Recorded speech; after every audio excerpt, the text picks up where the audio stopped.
Hello students, welcome back to my channel. I am your science educator Kashisha. तो आज से हम स्टार्ट करने वाले हैं क्लास 9th की साइंस की जो न्यू एनसीईआरटी आई है, दैट इज़ एक्सप्लोरेशन। उसका chapter cell the building block of life. Okay, तो पहले समझते हैं कि सेल को बिल्डिंग ब्लॉक ऑफ लाइफ क्यों बोला गया है। ठीक है, तो बिल्डिंग ब्लॉक कहने का मतलब ये है कि जैसे हम अपने अपने घरों में रहते हैं, ठीक है। अब हमारे घर में क्या होती है, दीवारें होती है, ठीक है। दीवारें किससे बनी होती है, ब्रिक्स से बनी होती है, ठीक है। एक ब्रिक्स के ऊपर उसको जोड़ जोड़ कर एक दीवार बनती है। वैसे ही सेल से एक सेल जो है वो टिश्यू में बदलता है, टिश्यू से ऑर्गन, ऑर्गन से ऑर्गन सिस्टम और एक पूरा ऑर्गेनिज्म बन जाता है। ठीक है, तो आज हम देखते हैं सेल को। What is the cell? Cell क्या होता है बेटा? तो अभी मैंने तुम्हें समझाया। A cell is a structural and functional unit of life. A cell is the basic unit of life. अब तुम बोलोगे मैम इसको स्ट्रक्चरल एंड फंक्शनल यूनिट क्यों कहा गया? स्ट्रक्चरल एंड फंक्शनल इसीलिए क्योंकि हर सेल का अपना अपना उसके फंक्शन पे उसका जो शेप है वो डिपेंड करता है, ठीक है।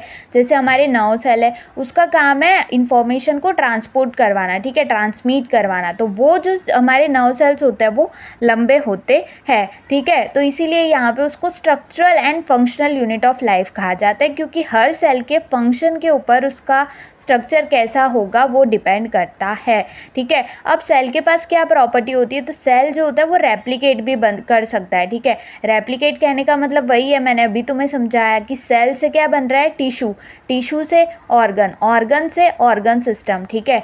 तो एक सेल क्या हुआ मेरा? सेल मेरी एक ब्रिक हो गई, ठीक है। और टिश्यू क्या हुआ? टिश्यू मेरी ग्रुप ऑफ ब्रिक्स हो गए, ठीक है। ग्रुप ऑफ ब्रिक्स हो गई, यानी कि ग्रुप ऑफ सेल्स को क्या बोला है यहाँ पे? टिश्यू बोला है, ठीक है। सेल क्या है? मेरी एक सिंगल ब्रिक है। टिश्यू क्या है? मेरी ग्रुप ऑफ ब्रिक्स है, ठीक है। और ऑर्गन, ऑर्गन यानी कि जैसे हमारी आईज हो गई, नोज हो गया, ये सारे हमारे ऑर्गन्स हो गए, ठीक है। और ऑर्गन सिस्टम मतलब हमारा डाइजेस्टिव सिस्टम, हमारा रेस्पिरेटरी सिस्टम, ठीक है। तो एक सेल से क्या बनता है? टिश्यू जो है ग्रुप ऑफ सेल, टिश्यू से बन जाता है ऑर्गन और ऑर्गन से बन जाता है ऑर्गन सिस्टम, ठीक है।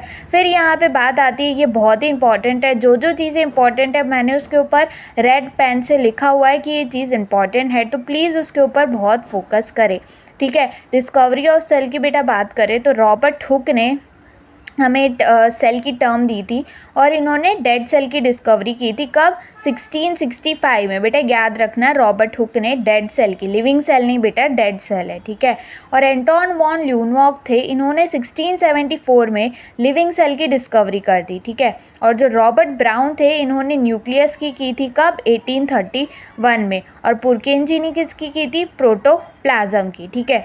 अब बेटा यहाँ पे बहुत इंपॉर्टेंट बात आती है। अब तुम बोलोगे मैम कौन सी इंपॉर्टेंट बात? तो इंपॉर्टेंट बात आती है बेटा सेल थ्योरी की, ठीक है। अब यहाँ पे हमारे पास एक बॉटनिस्ट है और एक जोलॉजिस्ट है, ठीक है। मैथ्यूस श्लिडन एंड श्वान 1838 और 39 ने, श्लिडन ने हमें प्लांट सेल्स के बारे में बताया और श्वान ने एनिमल सेल्स के बारे में बताया, ठीक है। उसके बाद आ गए हमारे हीरो, ठीक है। हीरो ही बोल सकते हैं, क्यों? रुडोल्फ वर्चो आए, इन्होंने कंबाइन कर दिया, मतलब प्लांट सेल को भी और एनिमल सेल की थ्योरी को भी, और अपनी एक अलग थ्योरी दे दी। इन्होंने बोला all cells arise from pre existing cells, ठीक है, कि जितने भी मेरे नए सेल है ना वो पुराने सेल से ही अराइज होके आते हैं, ठीक है। यानी कि जो पुराने सेल है वो टूटेंगे, रिपेयर होंगे और उन्हीं से क्या बन जाते हैं? नए सेल बनते हैं। ये किसने बताया? ये थ्योरी, फाइनल थ्योरी हमें रुडोल्फ वर्चो ने दी, ठीक है। अब यहाँ पे जो मेरा सेल होता है ना बेटा, वो दो तरह का होता है। कौन से दो तरह का? एक होता है मेरे पास यूनिसेलुलर, दूसरा आ जाता है मल्टी सेलुलर। यूनिसेलुलर क्या कहने का क्या मतलब है बेटा? आओ वो भी हम यहाँ पे देखते हैं। तो यहाँ पे मेरे पास ये देखो, मैंने तुम्हारे लिए इतने अच्छे, इतने बहुत शॉर्ट में करके नोट्स तैयार किए हैं, ठीक है। तो देखो बेटा, यूनिसेलुलर कहने का मतलब ये है, यूनी मतलब वन, सेलुलर मतलब सेल, ठीक है। यानी ऐसे ऑर्गेनिज्म जिनके पास एक ही सेल है, जैसे कि हमारा अमीबा हो गया, बैक्टीरिया हो गया, पेरिमीशियम हो गया, ठीक है। और मल्टी सेलुलर, मल्टी मतलब मोर देन वन, सेलुलर मतलब सेल, यानी कि ऐसे ऑर्गेनिज्म जिनके पास एक से ज़्यादा सेल प्रेजेंट है, जैसे कि हो गए ह्यूमंस, ठीक है, हम मल्टी सेलुलर है ना बेटा। फिर यहाँ पे आती है बात क्लासिफिकेशन ऑफ सेल्स की, उनके शेप के बेसिस पे, ठीक है। तो जैसे हम ह्यूमन बॉडी का इसमें देख रहे हैं कि जो स्मूथ मसल्स होती है, स्मूथ सेल, ये स्पिंडल शेप की होती है। हमारे जो आरबीसी है, रेड ब्लड सेल, ये बेटा राउंड और बाइकॉनकेव होता है। हमारे जो न्यूरॉन होता है वो लॉन्ग एंड ब्रांच्ड होता है। अभी बताया क्यों? क्योंकि इनको इन्फॉर्मेशन ट्रांसमिट करनी होती है। और ये जो हमारा न्यूरॉन होता है बेटा, इसके बीच में ये जो है इसको न्यूक्लियस बोला जाता है। और ये जो तुम्हें ऐसे थ्रेड लाइक स्ट्रक्चर कुछ ऐसा दिख रहा है ना, ऐसे निकलता हुआ, इसको डेंड्राइट कहा जाता है, ठीक है। और दो न्यूरॉन के बीच में, अभी ये मैं तुम्हें जनरल इन्फॉर्मेशन के लिए बता रही हूँ, दो न्यूरॉन जो होते हैं वो आपस में एकदम इंटरकनेक्टेड नहीं होते। इनके बीच में छोटा सा गैप होता है बेटा, जिसको साइनेप्स कहा जाता है, ठीक है। फिर यहाँ पे बात आती है बेटा ओवम की। ओवम जो होता है वो फीमेल सेक्स सेल है जो राउंड होता है। फैट सेल हमारा, और स्पर्म सेल जो कि हमारा मेल सेक्स सेल है, ओके। और स्पर्म सेल जो है वो सबसे छोटा भी होता है, स्मॉलेस्ट सेल है इन ह्यूमन बॉडी, ठीक है।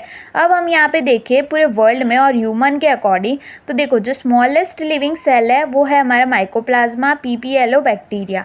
पीपीएलओ मतलब प्लूरोनिमोनिया लाइक ऑर्गेनिज्म, ये एक तरह का बैक्टीरिया है बेटा, ठीक है।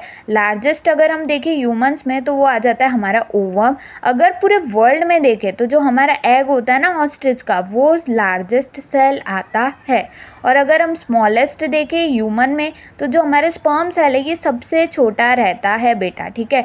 स्पर्म सेल जो है वो हमें इतना उसके स्ट्रक्चर में डिटेल में नहीं पढ़ना, बट मैं तुम्हें बता देती हूँ। इसका जो ऊपर का पोर्शन है इसको हेड कहा जाता है, ये बीच वाला नेक बोला जाता है, और ये इसकी टेल बोली जाती है, ठीक है। जो टेल है वो बेटा मोटिलिटी में हेल्प करनी है, क्योंकि मोटिलिटी में हेल्प करती है क्योंकि इसको फीमेल बॉडी के साथ ओवम के साथ जाके मिलके इसको फर्टिलाइजेशन का प्रोसेस परफॉर्म करना होता है। मोटिलिटी का मतलब होता है बेटा मूवमेंट करना है, ठीक है। अब उसको मूवमेंट करते जाना है, तभी तो वो तो उसका काम है, किसका? टेल का, ठीक है। तो आज के लिए इतना ही हम रखते हैं, ठीक है। नेक्स्ट वीडियो में हम जो है सारी cell organelle, active transport, passive transport और ये सारी चीज़ें देखेंगे। तो अगर आपको ये एक्सप्लेनेशन और ये जो नोट्स मैंने बहुत मेहनत से आपके लिए तैयार किए, अगर आपको अच्छा लगा हो तो प्लीज़ मुझे कमेंट सेक्शन में ज़रूर बताना। और अगर आपने मेरे चैनल को सब्सक्राइब नहीं किया तो आपको इस चैनल पे पूरी क्लास 9th की साइंस एंड क्लास 10th की बायोलॉजी कंप्लीट मिल जाएगी। तो प्लीज़ आप इस चैनल को सब्सक्राइब ज़रूर करें और कमेंट्स में मुझे ज़रूर बताएं कि आपको ये चैप्टर कैसा लगा। और नेक्स्ट वीडियो में हम सेल ऑर्गेनलीज के बारे में बात करेंगे, okay. Thank you everyone, thanks for watching.